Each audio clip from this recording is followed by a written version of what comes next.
Let's do some thinking about thinking and try to think about the thoughts we think and other people think when thinking about their thoughts and own thinking.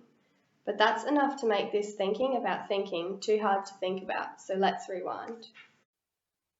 Thinking about the thinking is also known as metacognition, which refers to the process used to plan and monitor and assess one's own understanding and ability.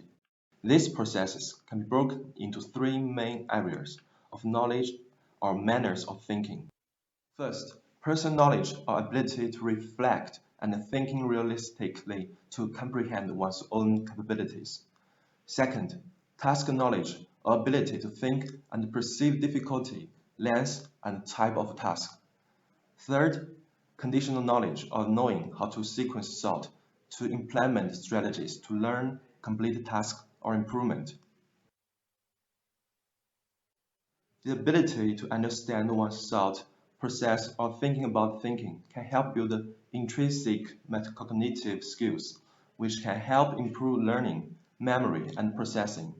Learning, recalling memories, and processing information may not seem all that special or important, but these are vital working of your brain which helps you to do everything from simple tasks like opening a door to complex tasks like computing differential equations. By working to improve this thinking process, or one's cognitive ability, productivity can be increased and problem solving can be enhanced.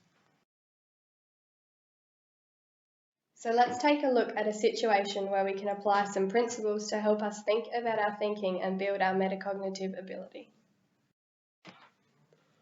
First, you need a project. Think about something you're really passionate about, something individual, original, residual. So, what you have to do is you have to learn how to juggle.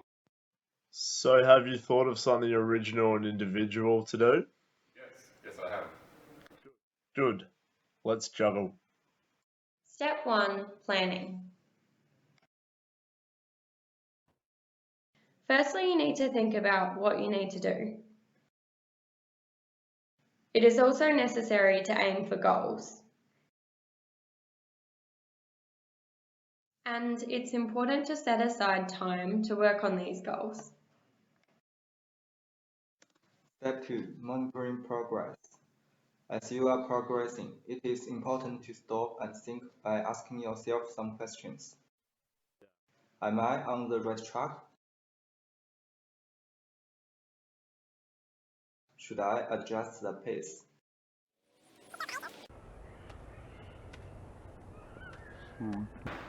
How should I proceed?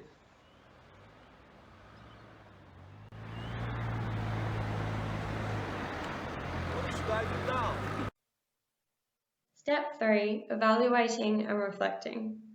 To conclude the process, it's crucial to think about what you did, think about which things helped you achieve your goal, and think about what could be some better ways of achieving it next time. This can all be done as a once-off. However, usually it's more beneficial to think as you go and make it a repetitious process until the goal is achieved. Gee, that worked really well.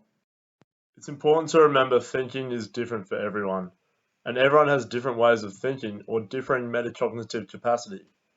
These differences are as a result of age, education, experience, personality, culture, and genetics.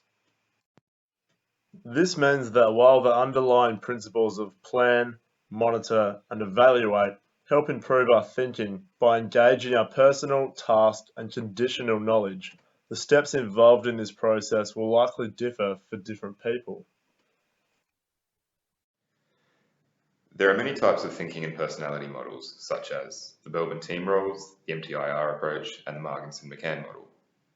However, these models encompass 4 general personality traits and tendencies when thinking. These include visual, analytical, social, and procedural.